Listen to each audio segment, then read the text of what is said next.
Well, hello, ladies and gentlemen. Welcome back to the Bass Chaplain Fishing Podcast, where faith and fishing hook up. We are so delighted that you've chosen to join us once again on this Friday.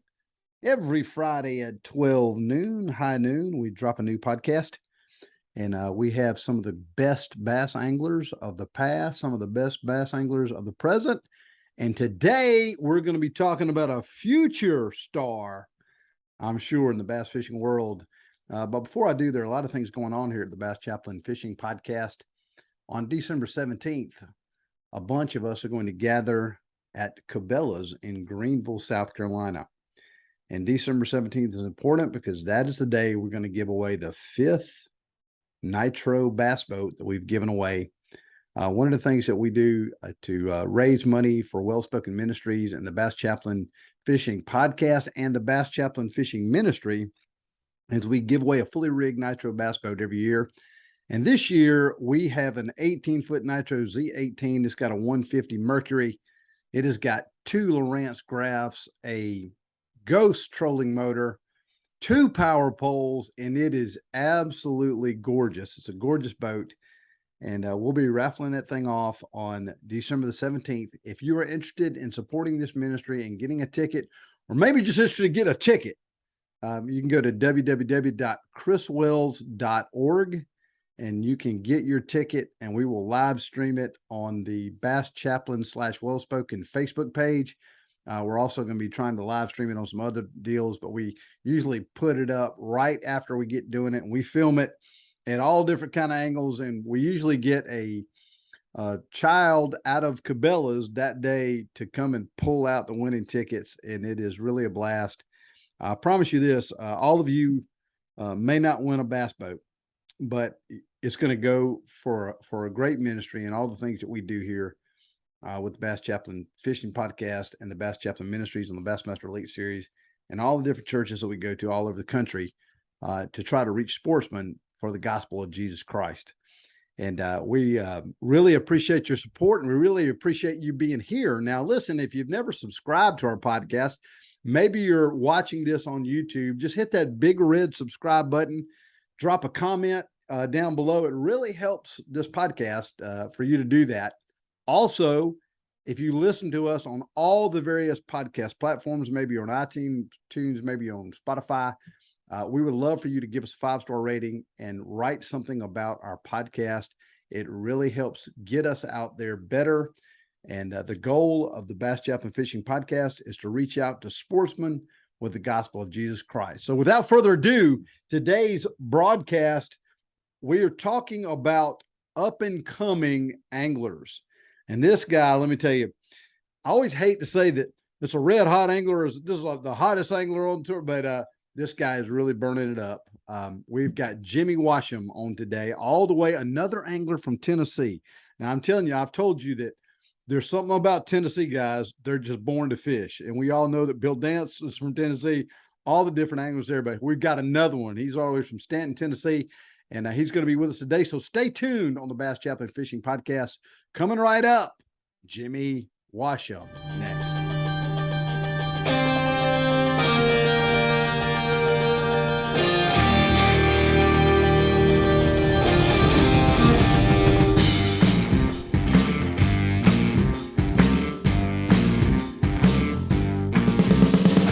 Hello, ladies and gentlemen. Welcome back to the Bass Chaplain Fishing Podcast, where faith and fishing hook up. I have as my guest today another Tennessee angler. I don't know what it is about Tennessee guys, but Tennessee guys were born to fish. And I've got Jimmy Washam here. Jimmy, welcome here on the Bass Chaplain Fishing Podcast. Man, we're glad you're here. Chris, thank you so much for having me. It's an honor to join you on the show. Man, it is my honor. And I was talking to my buddy James Niggemeyer the other day, and he said, man, you have got to have this guy on your podcast. Said this dude is on fire, and he's lighting it up. And so I started watching your videos, and I watched a little bit of your career. And the first video that popped up was one of you on the Red River. And you were talking about how awful practice you had. There's no fish in this river. And then you just start jacking them, man. I mean, they're just like bass after bass after bass.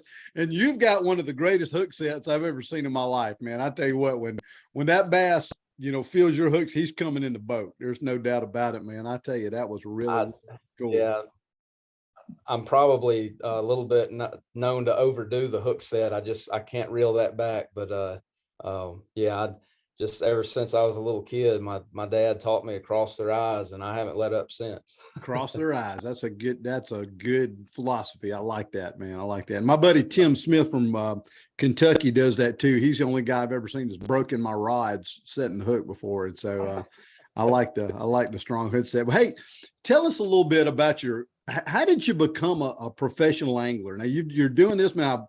Subscribe to your YouTube page. You've got all kind of awesome things, but tell us a little bit about your journey. How did you get where you are? Yeah, I probably have a story that's a little bit different than what you see trending in professional angling nowadays with guys starting so young, college. So I graduated high school in 2005, and just to back up from that, I've fished all my life.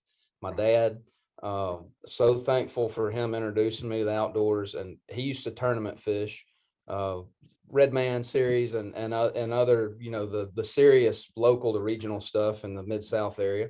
And when I was born, he put all that down so that he could take me fishing on the weekend instead of being gone by himself. And I'm Wow. so thankful for that. But I never really fished tournaments. We played around in some charity tournaments like the St. Jude Classic that's been such a long lasting event at Sardis Reservoir in North Mississippi, but just hadn't really fished tournaments. So I played baseball growing up, baseball, football, basketball, moved into high school and played baseball. Graduated in 2005. I went to a community college to play college baseball. And after community college, I ended up having a shoulder injury. And when I got out of college, I just went to work at Bass Pro Shops. Well, that's where the tournament bug started, I guess, because I was around guys that fished. I met some guys in a local bass club called River City Bassmasters that was out of Memphis. I joined that. I didn't know squat about tournament fishing. I started fishing as a co-angler, and it just grew and grew. My dad had let me use his old bass tracker, 17 and a half foot with a 60 on it, and I'd bum it and go fishing. And my dad and I actually started fishing some team trail stuff, kind of mixed in with the club events. This is in my early 20s. And then I started fishing. I had somebody kind of influence me and tell me that I could maybe learn a lot by fishing the BFLs. So I started that as a co-angler in 2012. When 2012, I changed careers and I became a sheriff's deputy in Tipton County, Tennessee. Wow. And with a law enforcement career, you don't have a lot of time off. That's one thing that most people know. Of just when you're a cop, it's a very dedicated profession, and you've got a lot of outside work hours, and it's not easy to be a tournament angler and a deputy, put it that way. So my tournaments kind of came to a halt there, mostly through the end of that 2012 season as a co-angler that I had fished, and I had to kind of put that on pause until 2015 when I built up some vacation time. I was still fishing every day that I could, but I was off on like Tuesday and Wednesday instead of Saturday, and Sunday. So, and then fast forward to 2015, I go back as a co-angler, and I had a successful year as a co-angler. And it was right then and there that I decided I'd always wanted to fish professionally. But it was just a slow process for a blue collar guy that had to just go to work and try to afford his way, So in 2015, after I had that good year, I said, I'm going to move forward every time I have success. And when I get to a point where I don't have success, I'll quit moving forward. But I'm not gonna feel like I've accomplished something and then stay stagnant. So after that good year in 2015 as a co-angler, I moved to the boater side. Well, I had to go buy a boat. So I bought a 20-year-old 18-foot Ranger with a 175 on it and went fishing. Never fished out of the front of the boat in tournaments other than the small club stuff and team stuff, And by the grace of God, I won my second BFL out of the front of the boat and paid the rest of that boat note off. And that was really what kick-started it. So from 2016, I went on, had a pretty successful year in that BFL division, especially with that win. And I moved up to the at the time, the Costa Series through FLW. And I fished 3 years of the Costa Series. I had a good first year out of that old boat. The second year in 2018, things just went wrong every time I turned my head. And I had actually 3 different events. And, these tournaments were at the time, I think maybe $1,700 to enter. And Yeah. that was an incredible amount of money for a sheriff's deputy that Yeah. wasn't making much money to spend. And I was just making that roll off of fishing money. And three events in a row in 2018, I had boat problems and broke down once on the way back to weigh in with a good bag of fish and a live well. And it hurt, and it made me start kind of wondering if I could really handle this. It's so expensive. Right. Yeah. Everything has to go right. And just all the negativity started swirling in my head.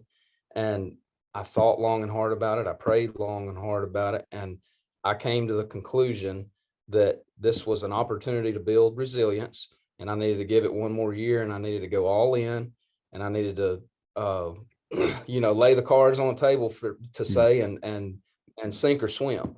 Right. So I ended up investing in a newer boat that was more reliable, a 2016 Ranger, and I got a good enough deal on it. And I knew that I could fish hard 1 year out of it, and probably not be in a bad financial position if I had to get rid of it after that year. So 2019, I go in with newer equipment, a lot of confidence. I had a great year, and I finished third in the Angler of the Year through the Central Costas. And that qualified me to move up to what was then the FLW Tour. Soon thereafter became the FLW Pro Circuit. And I did that in my rookie year in 2020. Had a good solid first year. It was a wild ride for a kid that had moved up so quickly, it seemed like. Yeah.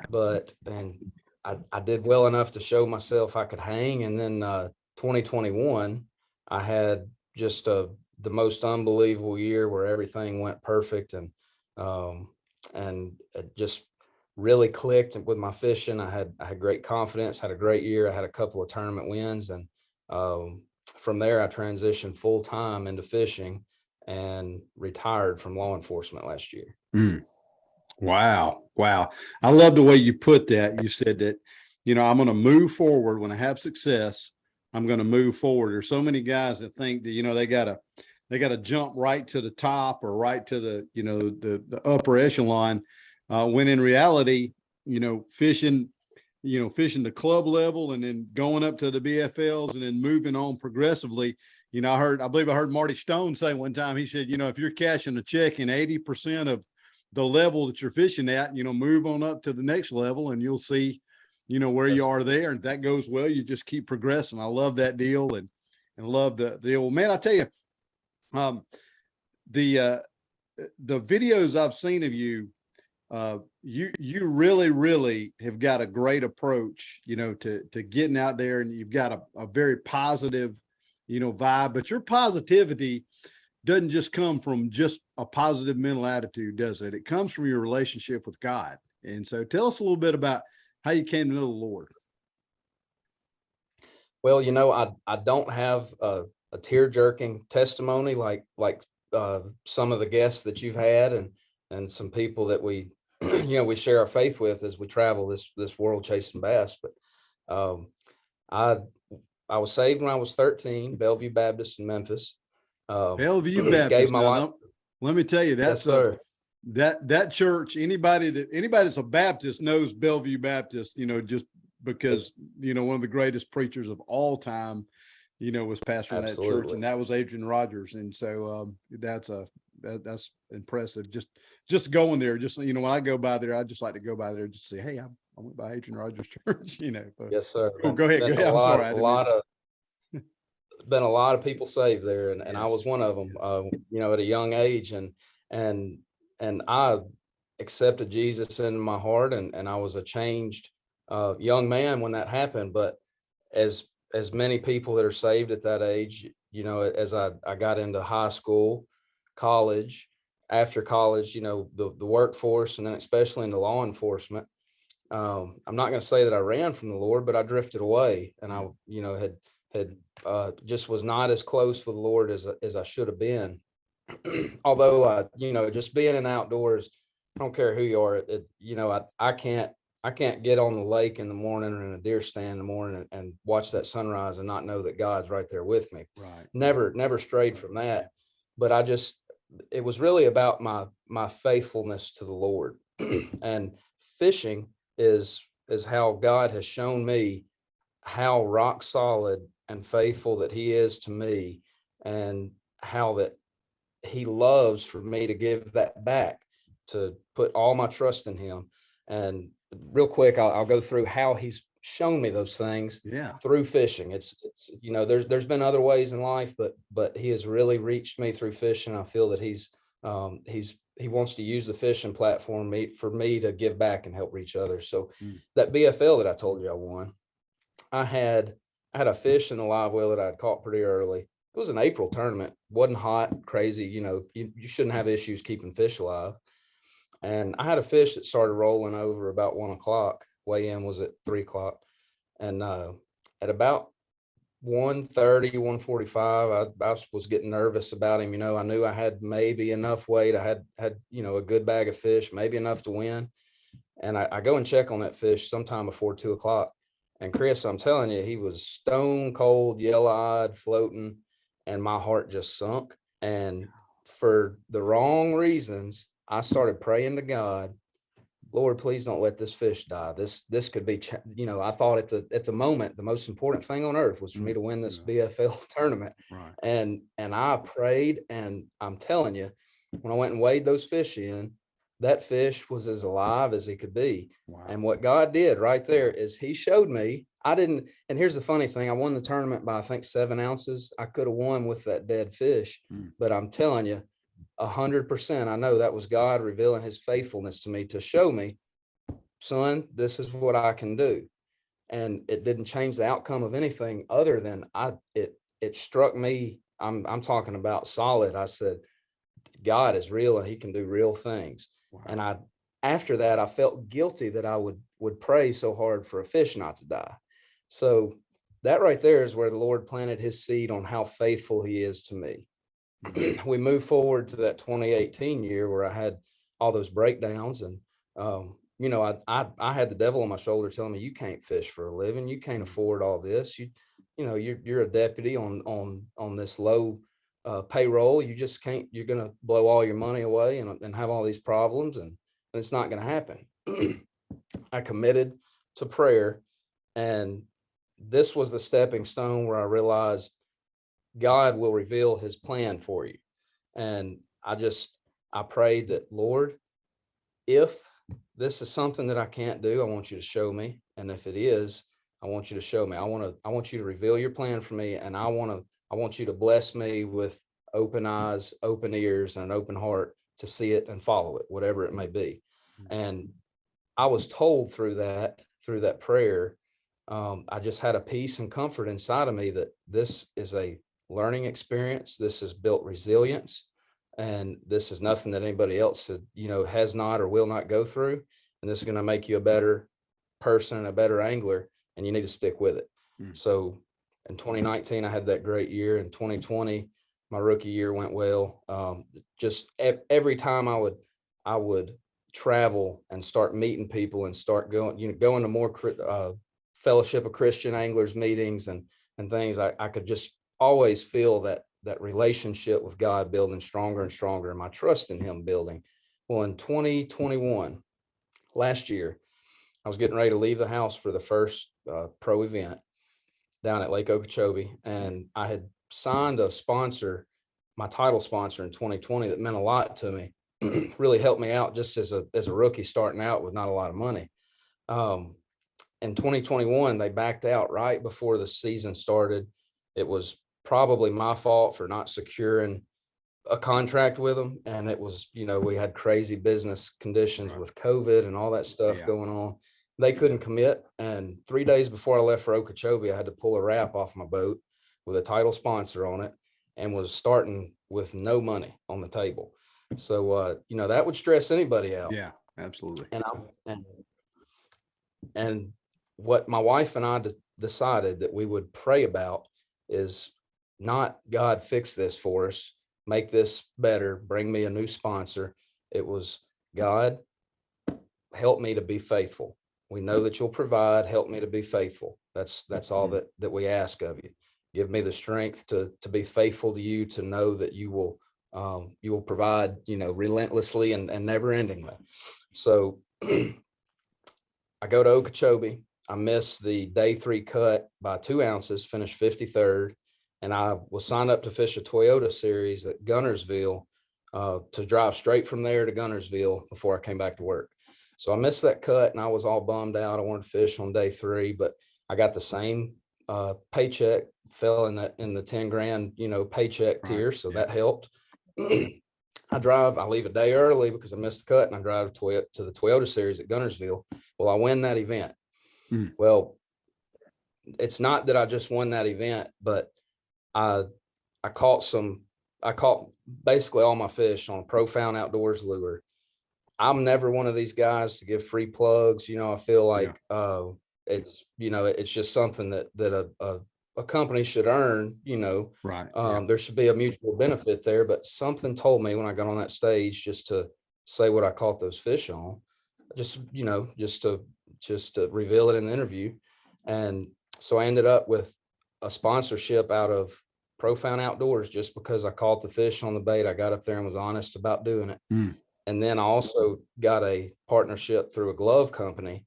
Now this is 2 weeks after I lost my title sponsor, and I had prayed relentlessly that whole time, God, help me keep my faith. Be faithful. And for me to think that was not just a direct reveal of how rock solid he is, there's no denying that. So I ended up with more partnership and the whole season's expenses covered in that win.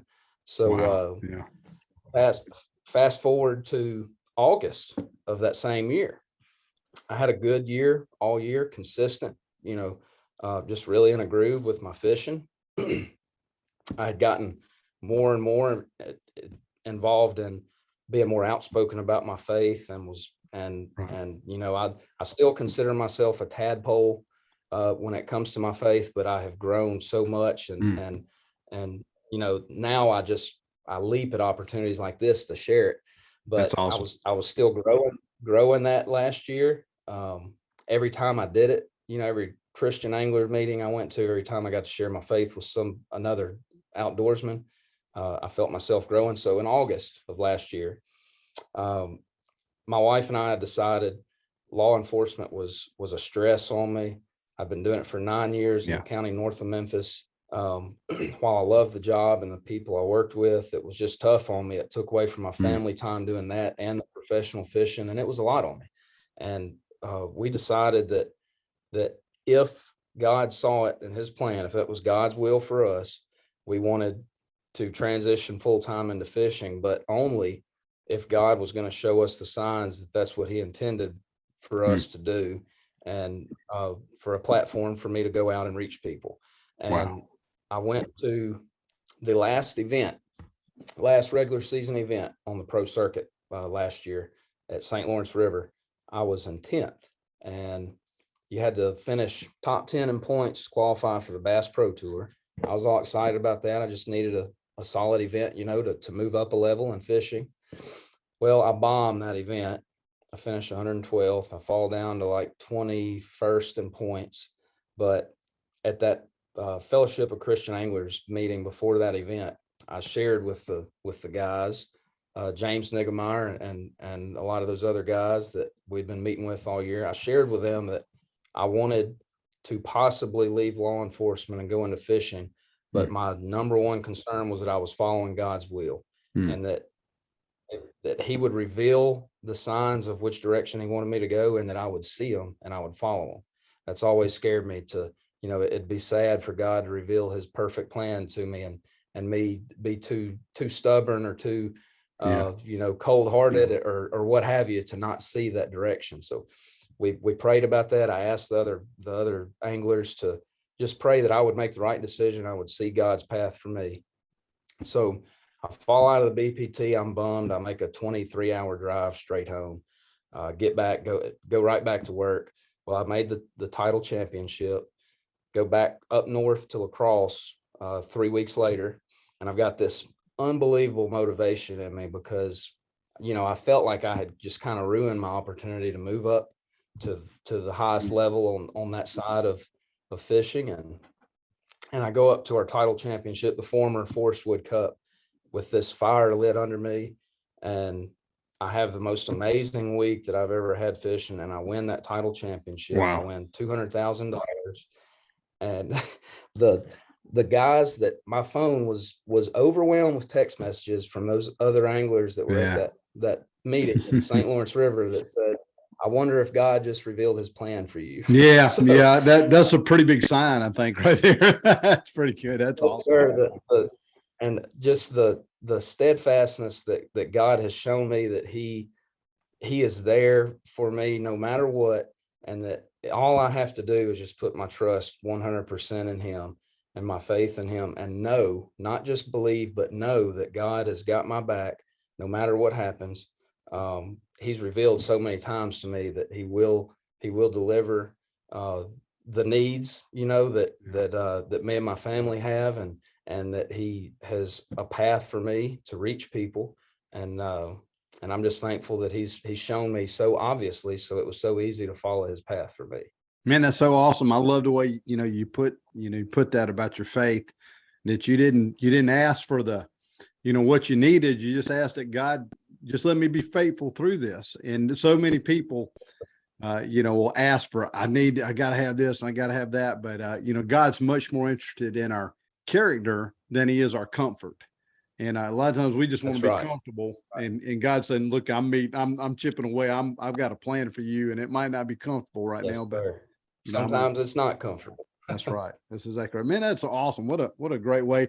I'm so excited about the younger anglers I see coming up that are putting Christ first in their life and making that the forefront of their fishing, professional fishing career. They're making Christ, the Lord of their career. And I love that. I love that about you. Let me ask you this now. So what I like to do in this segment is just, there are guys that watch this that are great fishermen. There are guys that watch this are like me, that are trying to get better, trying to get like, all right, what would you give, the high school guy, the college guy, or even just the guy that's, out there just trying to fish and fish tournaments? What would you tell them to make them better? What are some tips you give? The number one thing is to spend time in the outdoors. We've got forward sonar, we've got all these incredible advanced technologies through electronics. We've got so many things at our fingertips to learn about fishing, but God gave each and every one of us, he gave us an instinct to mesh with the outdoors. I believe in Genesis 1:26, he says that we were made in his image to rule over the fish of the sea and the creatures of the land. Right. I actually wear that on my jersey because it reminds me God put me here to rule over the fish of the sea, but more importantly, he made me in his image. And that, that's what that reminds me of. But God gave us an instinct, and I believe if you don't spend a lot of time in the outdoors, you do not hone that, you do not sharpen it, and you don't grow with it. And the very best thing that I can do when I fish a lot, I feel like I don't have to think. I just feel what the fish are doing, how to catch them. And the best thing I can say for a young angler is, if you've got a chance to get in the outdoors, to get out on the lake and go fishing, spend that chance doing it. The more time you spend in the outdoors, the more keen you get with nature, the more you sharpen and hone that godly instinct that we've been instilled in us to catch bass. And it's not just catching bass, it's for deer hunting, duck hunting, anything that you want to do in the outdoors. Spending time doing it is going to make you better. That would be the number one thing. Now, the number two thing, we did mention electronics. I think that if you focus on that instinct and you put that on the forefront of things, I think the next most important thing for a young angler to do is be able to be comfortable with electronics, because they're not going away. Yeah. You can be like John Cox without a depth finder on your boat, but there's not many guys that can hang like that. There So aren't many I think John it's Coxes around. Yeah. that's right. I think it's most important to be able to fish on basic instinct, but then assist that with the best technology at our fingertips today with our electronics. The third thing, if I was going to give anglers a third thing, I'd probably say that to get a little bit more technical, you need to be a versatile angler nowadays, because when you fish a national tour, I mean, you literally fish from Lake Okeechobee to St. Lawrence River and everywhere in between. And I don't think that a guy needs to be one dimensional and excel with consistency on a national tour. So I would say trying to make sure that you are comfortable with, you don't have to have every bait that's ever been invented and have caught 1,000 fish on every one, but you need to be comfortable fishing from the dirt out to deeper. Electronics will help you with the deeper stuff, and you need to have a decent base of lures in your arsenal that you are confident in going and catching a fish with. You don't need to be just a guy that throws a crankbait or just a guy that throws a swim jig. You need to be able to do all of it to a certain degree. And I think you can take that and probably run too far with it, but being a versatile angler and having confidence in multiple techniques, I think would help a young angler to be consistent and to excel. Man, that's good stuff right there. And I know I loved, I love what you said about getting outdoors. And when I called you and said, let's do a podcast, you said, well, this weekend I'm going deer hunting. And that lit me up, because as much as I love the Bass Chaplain Fishing Podcast, and much people think I'm a fisherman, man, I'd rather deer hunt any day of the week. So how's your deer season going, man? How's it going?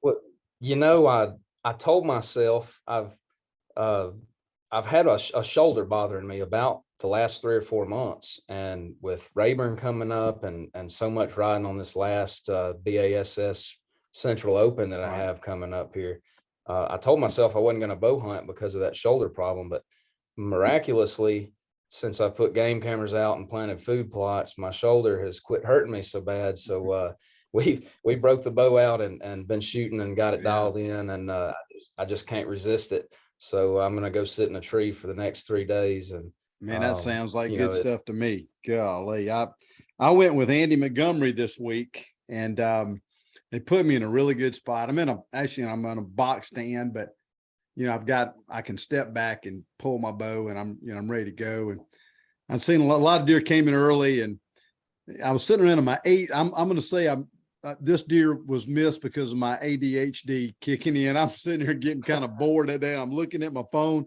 and I'm looking up, and I look at my phone, and look up, and I look at my phone again, and look up, and there's a 10-point just sitting there looking right at me. I don't know where it came from. I don't know how it got here, but he's looking right at me, and my bow's right here.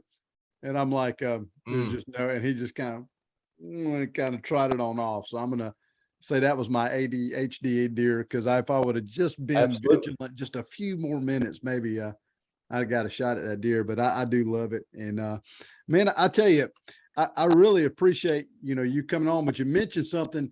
I know you're fishing the opens and you got one more to go. And, I'm going to be praying for you at Sam Rayburn, man. I want you to do well there, because we'd love to see you over in the Elite Series and be over there. And so we're going to be praying for you. But let me ask you this now: if everybody wants to check out all your social media, how do they get in contact with you? Like, if a church wants to call and say, hey, I want you to come give your testimony at our church, or somebody else, how do we find you? Yes, sir. So I've got several different options on social media through Facebook and Instagram. Jimmy Washam Fishing is my fishing page. I've also got a personal profile, Jimmy Washam, on Facebook, and I also have a guide page. As I mentioned, I retired from law enforcement. I started a guide service this year on Pickwick Lake, and it's called Pickwick Premier Bass Guide. So I can be reached through Facebook, or the website that I've just recently built for it. And even on YouTube, I've got Jimmy Washam Fishing on YouTube. But Any of those social media outlets is you know, a good way to get in touch with me pretty quickly. And I would encourage anybody that ever has any hesitation, you know, as outdoorsmen, some of us are stubborn, and I'm not any different. And if anybody has a hesitation about fully committing to live their life for the Lord, it is it is the best long-term decision you will ever make. You will be blessed with things that are not for today, but they're for tomorrow and the next day and eternity. And if anybody ever wants to reach out and just hear from a good old country boy like myself about how God has worked in my life, and I would really encourage people to do that. It would be an honor for me to be able to help guide somebody in their walk, and if I could just, you know, play a small role in that, it would mean a lot to me. So Man, I got I invite goosebumps. anybody. That's awesome. That's awesome. I can't think of a better way to end the podcast. Man, I want to thank you for being on my podcast today. Looking forward to seeing you in the future and following you folks. If you want to follow somebody that is on fire for God and really on fire and fishing, you need to check out everything. And also Pickwick Lake. If you want to go to a beautiful lake that has tons of fish in it, you know, get this guy to take you around. You will not be sorry. Well, folks, I want to thank you for tuning in today. If you hadn't hit that subscribe button, go ahead and hit that subscribe button, or give us a 5-star rating over wherever you listen to your podcast. And we will just check you out next week. Every Friday at high noon, the Bass Chaplain Fishing Podcast drops. We are the podcast where faith and fishing hook up. We'll see you next time.